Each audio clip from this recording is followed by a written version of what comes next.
Hi there. I'm Kimberly HayDay. And I'm Amanda Day, You are listening to Fundraising HayDay where we cover the how-tos of grants and fundraising. and how we can all do a better job of changing the world for the better through philanthropy. And Patreon subscribers get these episodes early. What? Yep, so we're so glad you're here. If you love this space, you would fit so perfectly into the HayDay community that we're building through our newsletter. Every Friday, we show up in your inbox with a blog post, a book review, because hello, have you met us, and a hot take about grants in the world at large. Hence the name of our newsletter, HayDay Hot Takes. It's true. I love this name so much more. Originally, we were going to call it the HayDay Hot Sheet, and you can imagine how that could go if you got a little sloppy in your pronunciation. So, HayDay Hot Takes. Listen, it's free. It's there every Friday.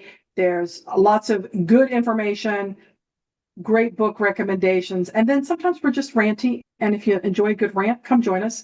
To join us, all you need to do is go subscribe at our website. It's super easy.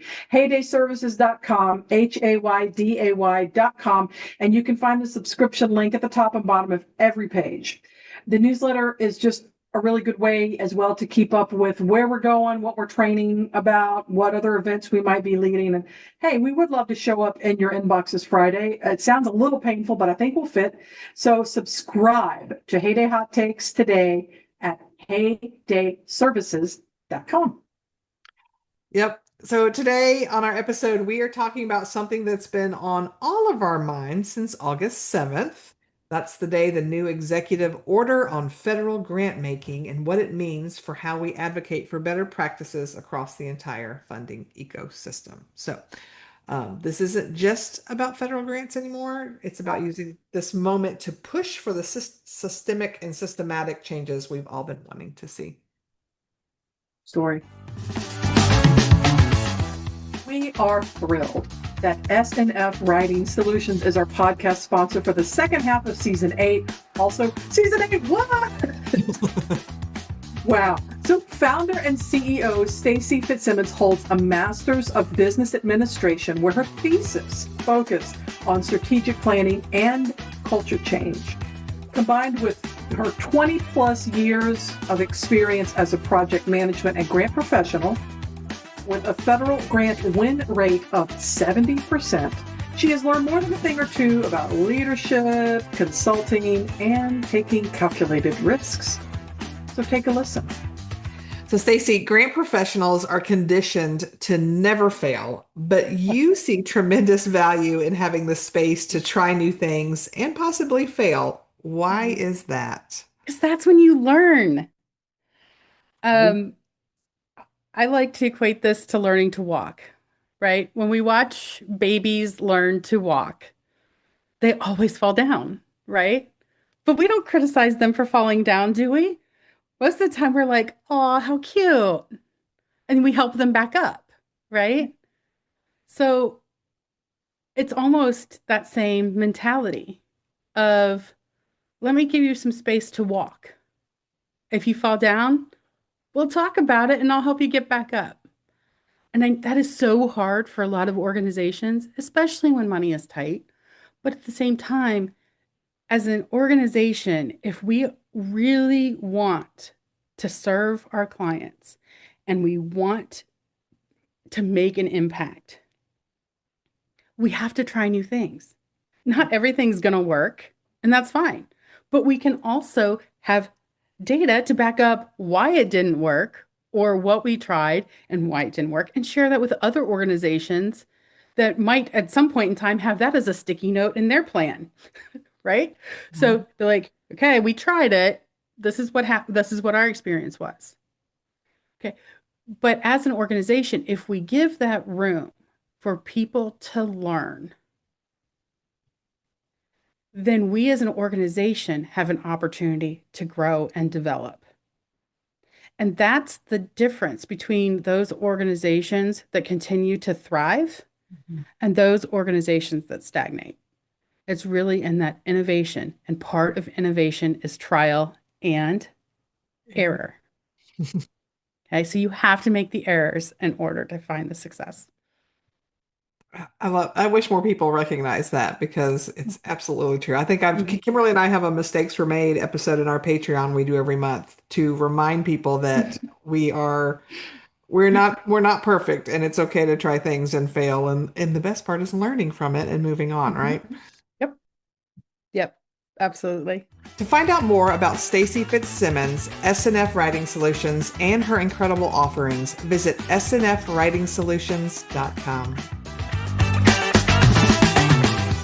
So the nature of how we record and put out this podcast, in addition to doing many other things, like many other people out in the world who are creating things, this is not the only thing we do. The way that we do this is to record in advance. And so we're actually recording this months before, at least 3 months, 4 months before you will listen to it. So we're using what we had at the time, right? And what we have at the time to introduce this conversation is the executive order on August the 7th of 2025 that came out, improving oversight in federal grant making. Yeah. So you can go look that up. You can go to whitehouse.gov. There are many other places. And we'll talk about some places that are following this and other developments very closely that can help you. Trusted places that can help you dig your way through all this mess. Because basically, in a nutshell, the improving oversight of federal grant making was really boiled down to streamlining by having political appointees, not subject matter experts, well, not seasoned grant administrators. Political appointees approve all posted federal grants with the power to override any review committee results going forward. I mean, what could possibly go wrong, right? Are we good? We're not good. It's not good. It's it's not a great situation. And I say that fully aware that there are already or were already things in place so that agency staff and designated people on different committees could override and have overridden grant review results before. So that part is nothing new, but the bringing in political appointees and the process is just fantastic. And by fantastic, I mean craptastic. So anyway, There you go. And we're actually only about 2 months out between fair enough. the drop date, so not a whole lot of time. So, but here's the thing about all of this. Many of us in the grants community have been calling for reform for years and years Yes. and years. I'm sure the people before us were calling for it too. And we've been very frustrated by the inefficient processes, the inequitable practices, and systems that waste everyone's time and money, right? So, like, none of us are mad that people like, that's the thing when I talk to people about my frustration, but they're like, isn't what's happening good? And I'm like, no, because yes, we all want things to be better, but the way they're doing it is not making it better. Why? Because they're not talking to the people who are in the trenches who know how things work. It'd be like me deciding how we're going to start designing air traffic control. I know Although nothing. Everybody would be dead. Let's be clear if I was in charge of that because I know nothing about it. And I have no business being the one saying how this is going to work. And I also have the wherewithal to know what I do know and know mostly what I do not know and then bringing in other experts. And I just feel like they're not doing that. So the yeah. difference here is that we want reforms that make grant making more just and more accessible, not just more centralized, right? So, okay, the process is now streamlined through one system. Great. But if you don't change the things that are inherently wrong and the things that are really hurting people in the communities we serve, who cares that it's all found in one place now? That doesn't help anybody, right? Just because something has the word reform in it Or doesn't mean streamlined. that it's a good change. And I'm hoping that we all know that that's not what that means necessarily. You know, a great way to reform voting to make it more efficient would be that only certain kinds of people can vote and not everybody. That doesn't mean it's the right thing to do. It means that fewer people would go to the polls, so there's less administrative stuff to manage. That's not the point. So just because it says the word reform doesn't mean it is a good thing. In Mhm. the meantime, you may be like, okay, you're frothing at the mouth. We've seen this before. We may even agree with you or not, because you know what? You can do that here. Yep. But what we really want to do today is offer up ways to get involved and work for change. Because, if you think that, but now if you think everything's hunky dory and you love every executive order that's come out since January 2025 and everything is going your way, good for you. But there are many more people who are really having bad times of it because it's not going well for them. I would also respectfully suggest that if it's going good for you now, maybe it's just because the bad things haven't happened to you yet. So here's some ideas. I'm really on a tear lately of wanting to help connect people with ways to advocate for change. Yes, Amanda. Yes. Well, and I say if I say that if you don't understand, we're glad you're here and we're glad you're listening to, and these are just two people talking, right? So, and there are other people that may have more in depth and more ways to share, but we're glad you're here and you're listening to see why the two of us think that things aren't as good as they should be. Yeah, because yeah, they're straight up not. But please remember, Amanda is the nice one. Okay, that's Amanda. That's Amanda. So, Kimberly's the fiery one, and I well, no, love it I'm for just it. like I'm done. I'm like just because things are good for you doesn't mean that it's good for everyone. So putting Very, that out there. yeah. So always grateful for listeners. Not here for anybody telling me that everything's great and fine and perfect, and because it's not for so many people. So if you're like, okay, I get that, but what can I do? I'm, quote, just a grant writer or whatever you may say. We want to offer some suggestions, ways to get involved, ways to stay informed so that you can move forward toward taking action, whether it's volunteer action, advocacy efforts, and ways that make sense for you and other things. So sometimes it's just not knowing where to start. So here's some places that we have found super helpful over the years. I'd like to start with More Than Grant Writers. It's a grassroots organization that I became aware of. I want to say we're in 2025, 2 years ago. I, I'm going to go with 2 years ago. 23. It's the end of 2023 we met them. Yeah. So just about 2 years ago. So it's a collaborative space. They have regular meetings online, and it's all about getting grant pros. And you don't have to be just grant writer only.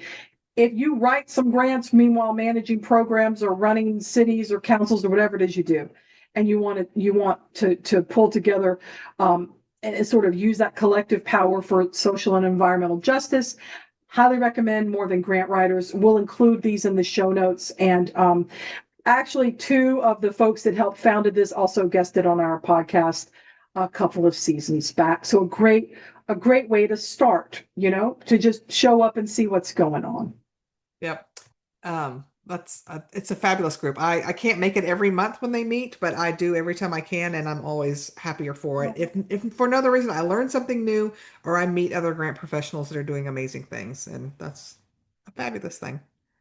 Another powerful and popular tool is the hashtag crappy funding practices, which I love it.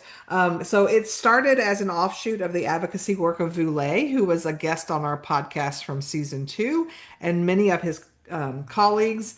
And so what they're doing, Voulet in his blog post would often call out crappy funders and not that they're not crappy funding practices, right? And so he would call things out. And it became such a popular thing. People were starting to private message him going, hey, can you call out such and such because this is what just happened, but I can't say anything because they're in our community or we get funding from them sometimes, even though their ways are not great.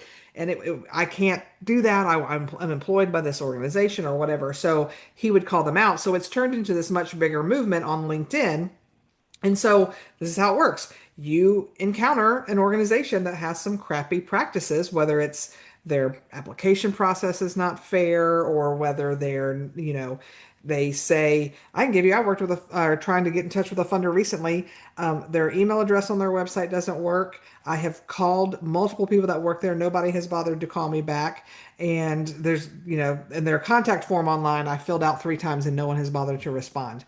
That might be an instance of where I want to reach out and say, hey, can you call out this organization in public about their crappy funding practices, right? And so they will create, and share it's not just like, hey, this group sucks. This is what they did. And this is the issue. This is the practice we're trying to fix. and they will call them out. And, you know, sometimes people pay attention and changes happen, and sometimes it doesn't. But it's a great way because you're not having to do it yourself, but it's, you know, and so many people are involved that it's not just on that page, but people share and comment. And so the word gets out. And it's a nice thing too. So you might know, like, oh, I was looking at them. Maybe I don't want to try to apply there because of whatever it is they're doing. Or if you've experienced that yourself, maybe you would want to also report it. It also works the other way. They also highlight folks that are really in grant makers that are really into trust-based philanthropy as not just a buzzword to put on a website and forget, but actually are either sharing or designating decision-making powers to someone other than themselves, perhaps members of the community around their philanthropy. Yeah. Cooperative ways of applying and reporting. They'll also highlight that too. And just the last thing I'd like to say about them too is that they're many volunteers. So if you love researching behind the scenes kinds of things, they have a whole team of folks who investigate every sort of crappy funding practice report that someone sends in. They don't just take everyone's word for it. Yeah. Excuse me. They nothing like allergies. They will investigate first. It's a measured process. Yeah. And it's true that they're calling people out, and there are some people who don't like the fact that they're calling out funders. But at this point, I'm not sure how else the information is going to get out. And if you're like, well, I don't like that they're calling out funders, then you don't have to participate in it.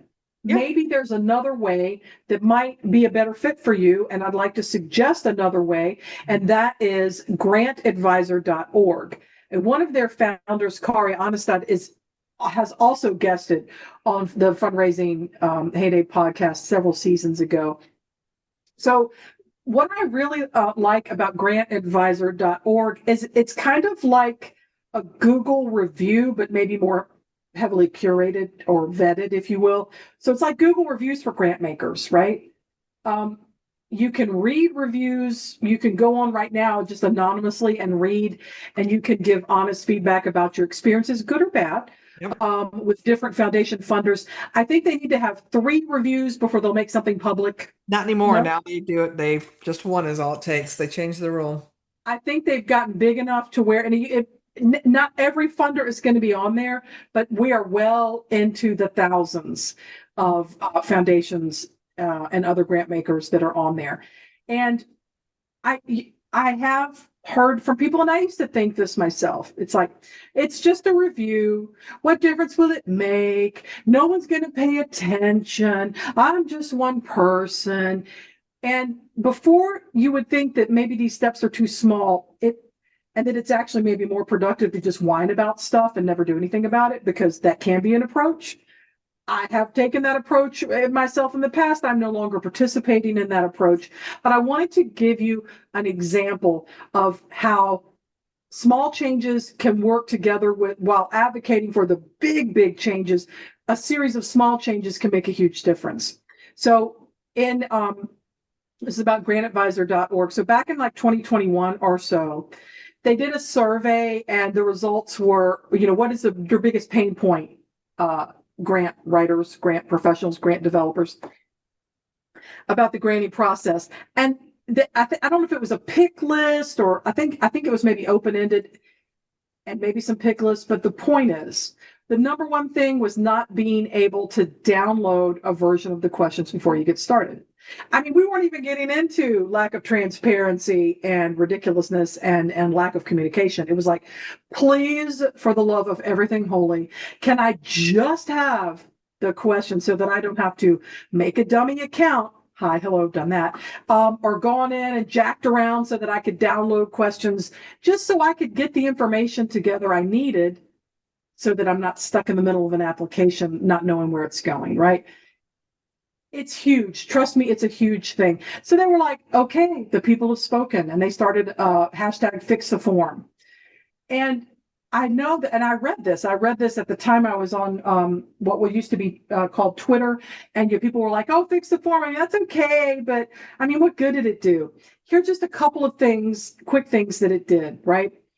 So, and this was all volunteer. Grant Advisor is not as to the extent of my knowledge at the time of this recording, I don't think they have any paid staff. I could be wrong, but I do not think so.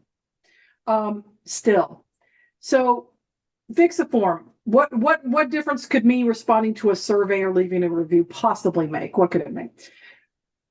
So the Fix a Form campaign, they had more than 130 foundations sign on to fix their form. And you may be like, oh, but Kimberly, those were probably just little bitty foundations that were just in Minnesota where this is based. And I'd be like, au contraire. Ford Foundation, Charles Stewart Mott Foundation, MacArthur Foundation, Robert Wood Johnson, and the European Climate Foundation, just to name a few, said, hey, we're going to fix our forms. Thanks for letting us know. Okay. And you're like, oh, well, that was good. I'll be like, but wait, there's more. At the time, now some of these folks have changed, but grants management, some of the big players at that time in 2021 in grants management software included Blackbaud, Flux, Foundant, Giving Data, and Smart Simple. I know that some of the players have changed, but at that time, 5 of these big companies made permanent enhancements to their platforms so that foundations who use them could enable the full grant form to be available ahead of time. There's actually a list of everybody that has participated in that you can find on the grantadvisor.org website. And I'll put it in the show notes. It'll be in the show notes. So those are just some examples. And that sounds small until you realize how it isn't. If you've ever spent so much wasted an afternoon trying to just find out what the questions are so you can get ready and give the best answers because some joker never thought about it because they never written a single grant in their lives, but they're over the grants process. It's huge. So I just wanted to give a quick example of what small things can come together to make bigger things. Yeah. And that's a great step. And it's just one of many that needs to be made in grant reform. But it's one that was made through a volunteer effort of many people coming together and sharing. So just wanted to shout that out. Nice. So for broader nonprofit advocacy, the National Council of Nonprofits, which their website is councilofnonprofits.org, they are an essential resource. And man, they have been going above and beyond in 2025. They provide policy updates, advocacy tools, and they connect local nonprofit associations across all 50 states. And this is where they've really been a heavy hitter this year. They're tracking the implementation of federal changes and helping nonprofits understand their rights and their options. So if you're like, oh my gosh, there's so much going on. How do I keep track? How do I know what the latest thing is? Even if you're not a nonprofit, I'm a consultant. I have some nonprofit clients, but also work with other agencies that deal, that are government agencies or school systems or whatever. Nonprofit National Council of Nonprofits does such a good job of laying out all the changes and the impacts they're having. So highly recommend. They've also been involved in litigation. They've also sued about the government changes. So it's like they're out there just doing the work. They're out there doing the work. And I follow them on LinkedIn and also get updates from their website. So you're like, okay, thanks for the information, but what else can we do with this? And I say, let's think strategically about this, right? I don't agree with pretty much anything that's going on right now. I think it's super harmful. And I think but it's coming. So what can you do instead of sit around and stay mad and froth about it? I say frothing can be helpful to a certain point, but it doesn't affect change. It just helps me process intense emotions so that I can get ready to do the work. So I think now is a great time to talk about efficiency and accountability. Yep. And this is certainly our opportunity to define what efficiency and accountability should actually look like. Okay. So real efficiency isn't just making grant writers jump through more hoops to make things more complicated for them, right? It's about streamlining applications. It's about clear guidelines. It's about reasonable reporting requirements. It's about not placing such a heavy burden on organizations that they have to be able to afford a full-time team of people to make sure that they have the ability to find and write and submit and then manage grant funded programs. Okay. But at the same time, because of that accountability, which Kimberly's going to talk to you about, like we know there has to be a balance, right? Yeah, we're not saying, oh, free for all, just give everybody money, because next week we're going to be talking about what happens when there isn't good oversight.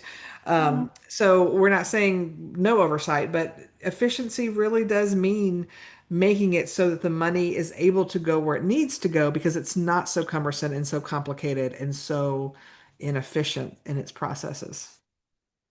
So I would argue that real accountability, whether it's federal grants, whether it's family foundation grants, foundations managed by banks, donor advised funds, whatever. It's not about politically appointed oversight, if that's what you really want to get at, accountability. It's about being transparent when and how you make decisions, offering feedback for unsuccessful applicants. And if you're just too damn busy to do that at all, and that's your excuse, then maybe you want to have screening so you don't get as many applicants. Maybe you want to think about that. Or maybe you might want to go, oh, wait, we're getting all these applicants because there have been enormous changes in federal and other kinds of funding and everybody's coming here. Should we give out more money?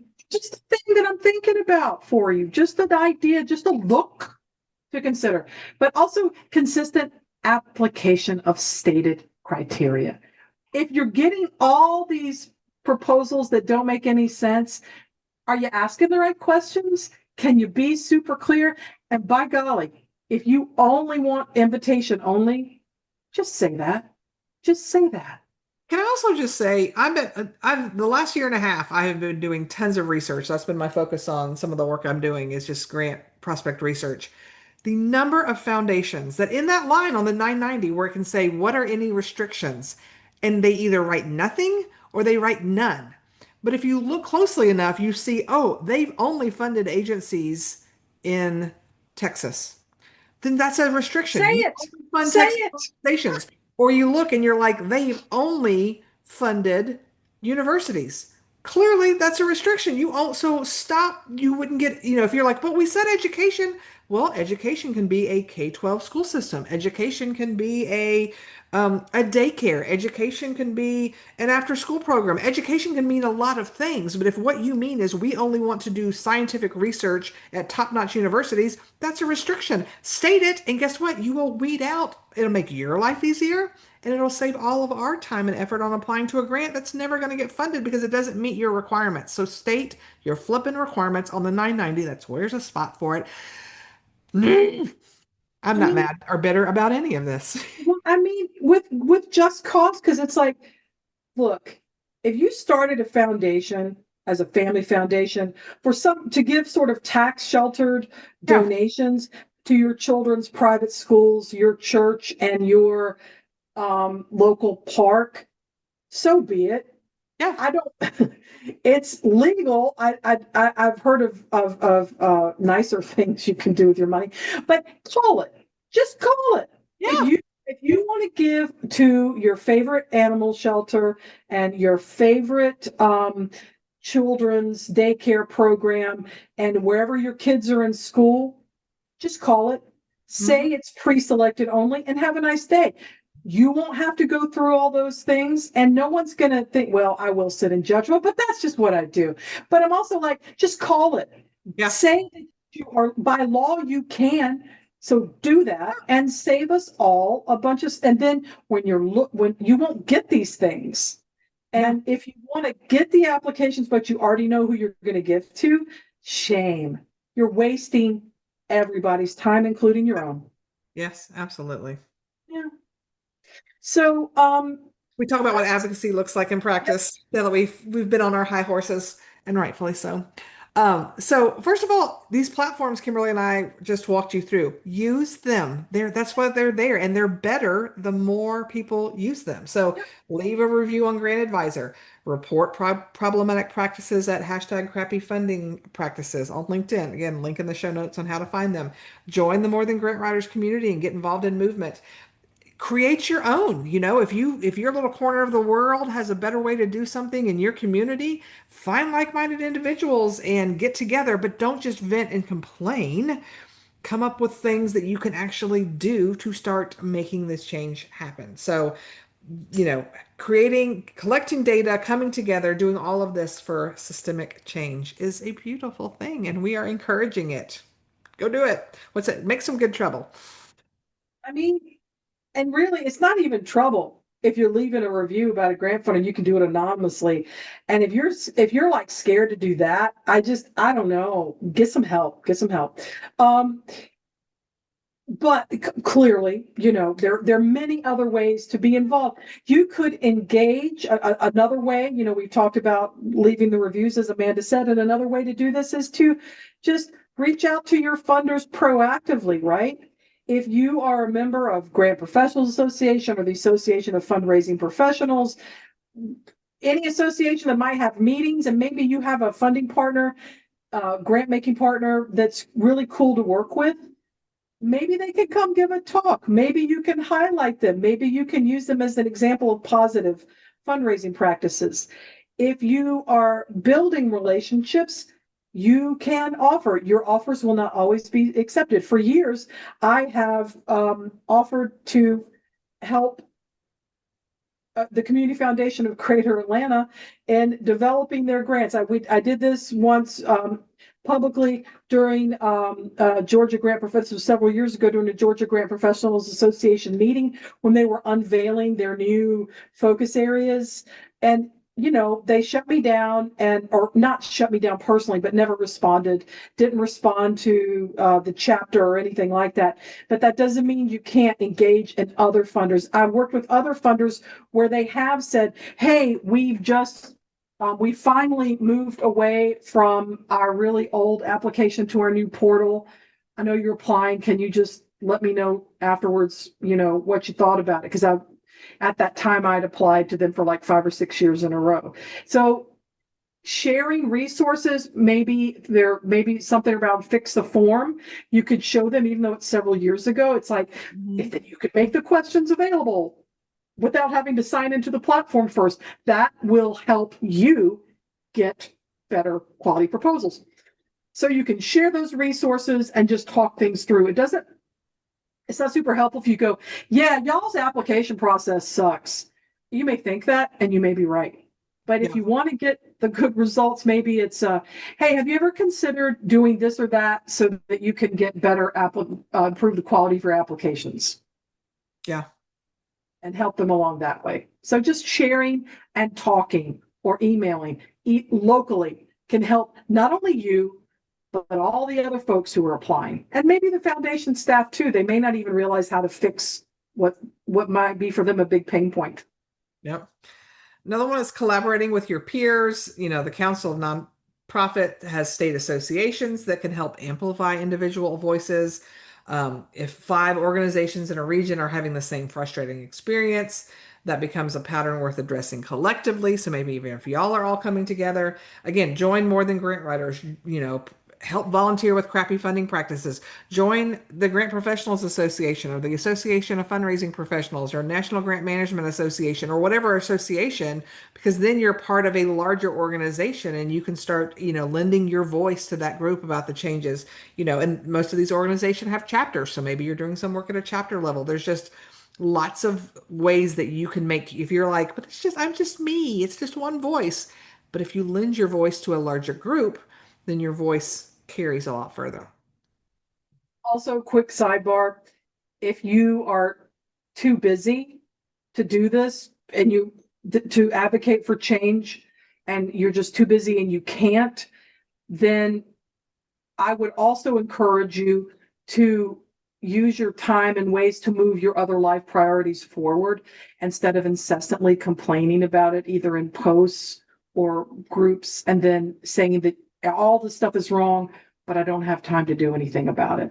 Because, when I was about mid-career, part of what I loved about the Georgia Grant Professional Association were the people I met, including Amanda, where we could be like, oh my God, this county is so messed up. They don't even know what they're doing. And so that was helpful for me to share, wow, this process is nuts. And then have someone else go, you're right. That was a great, naming it is important. But if you just stay at the naming phase, there's never going to be any change. So it helps even if you're just documenting things. Like if you're using different commercial platforms to track your grants, then there's so many.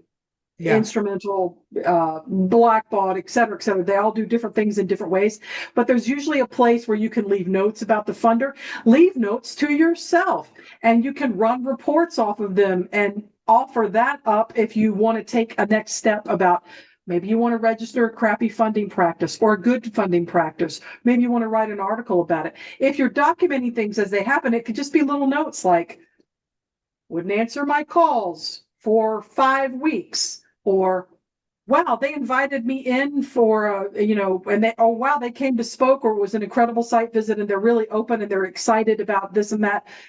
Documenting that, it won't just help you, it'll help you to, if you want to take those future actions. And by sharing that documented information, it'll make it easier for these larger advocacy organizations to have a clearer picture of what's happening. Yeah. Well, it's helping you, but it also, when you lead on to other things, the next grant professional who comes behind you is so going to appreciate, like, why didn't they apply for this funder? It makes sense to apply. And then you look, oh, you tried, and these were the results, and then this happened, and this happened. Not worth my time moving on, right? So you're saving the next person. So.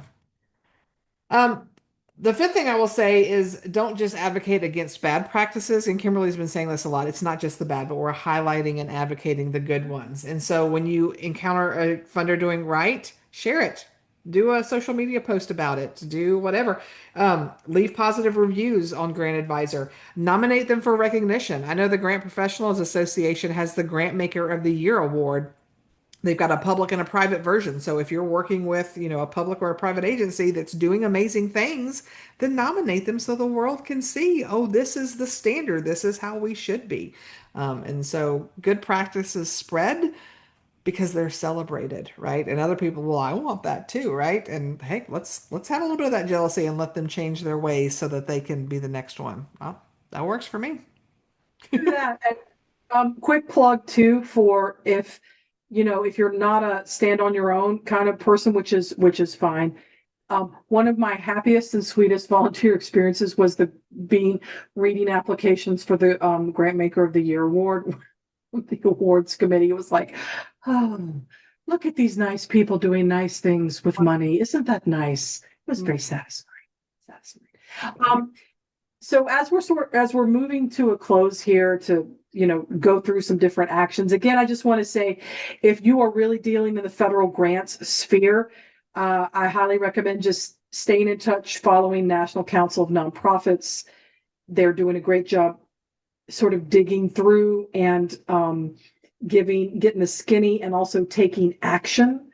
And at the time we're recording this, the August the 7th executive order about federal oversight of federal grant making is still less than a month old, right? So there's a lot of thoughts, feelings, and things going on about what can happen. But one thing I guarantee will happen is it will change the way that not only grants are administered, but the way they're managed. So I think it's just really important to stay in touch with these trusted organizations that are going to give you the facts and also ongoing ideas about how this will affect nonprofits. Staying in touch. Yep. And remember, the federal grants are only part of the ecosystem. Yes, they are a big one. I mean, the dollar wise, it's a huge impact. But foundation and corporate practices can also affect more than nonprofits. Okay, so this is where, again, grant advisor and crappy funding practices can really have the most impact, especially at that kind of smaller grassroots level, really. So I would just also say, I'm not saying you have to do all of this on your own and take all of this on, and you don't have to go home, but you can't stay here. A little song reference for you, and do nothing and complain about how nothing is changing or that it's not changing fast enough. If you're not willing to just take a step or two or 10, that's just going forward. I just want to encourage that. It's good to name the problem, but if you don't do anything to help change the problem, you are a part of the problem. Absolutely. So the beautiful thing about this moment is that grant professionals now have more collective power than ever before. We have platforms, networks, data, and we don't have to accept that's just how philanthropy works anymore. Because I mean, that's how the first several years of my career, I just put my head down and did the work. And even things weren't as, crazy as they are right now, philanthropy still wasn't a very a very fair system for anybody, right? But I just thought I've got to put my head down because I didn't know any better, number one. And number two, I didn't know any other grant professionals. So I didn't even know who to ask. So the fact that you found, Fundraising HayDay, welcome. We're so glad you're here. That's a big part of why we have and want to use this platform is to share with everybody that there are so many resources. You don't have to either put your head in the sand and hope every bad thing goes away because that's not how it works at all, or you don't have to do it alone, that there are other groups and organizations. And it's so much nicer to be surrounded by people that you can go to. Because, like, just the executive order, I swear it was like minutes after it dropped, a grant professional I know texted me and she's like, I was literally about to shut down my computer to go out of town and someone told me about this. Have you heard about it? And I was like, nope, reading now. And read it real quick, text her back. We talked for a few minutes, and then I'm immediately texting a few other people. And that's how these things spread and people start to become aware of it because someone tells someone, right? Because it's not like they're, I don't know about you. I'm not glued to the executive order page. Maybe I need to be these days, but I don't have time for that. So having a collection of people who will help keep you informed, whether through text or, again, following influential grant professionals on LinkedIn is where I find a lot of information as well. So you don't have to go it alone. So don't, because that's no fun. Don't do it. Thanks again to today's sponsor, S&F Writing Solutions. If you want to learn more about all that Stacy and her team offers in terms of resources, coaching, and writing services, visit their website at snfwritingsolutions.com. So thanks again for joining us today, whether this is your first podcast or I don't even know how many podcasts we're up to now. A lot. Like at least 160 something, I think. Okay, that's a lot. Yeah. So whether you've been here since the beginning or this is your first one, thank you so much. You're the reason why we do this. And also, change is coming to grant making and the world at large, whether we guide it or not. So let's make sure it's change, or let's do our best to fight to make sure that it's change that serves our communities and our missions, right? Let's just do that because it's not like it's not going to happen. It's kind of like getting older. If you're lucky, you get older. So you have some choices that you can make about getting older if you are privileged enough to do so. Same thing for change in grant making or just the world at large. So listen, until then, keep advocating, keep documenting, and let's just keep pushing together. Let's just keep pushing together. We're a lot more powerful together than we realize. Absolutely. And of course, here at HayDay Services, we'll be tracking developments in federal grant reform and broader advocacy efforts, so stay tuned. Again, the best way to keep up with all of this is to follow the HayDay Hot Takes, so check out our newsletter. We hope you'll join us again for Fundraising HayDay in 2 weeks for what not to do with federal grants. That's right, we're bringing back Rip from the Headlines. Dun, dun, dun. See you then, folks.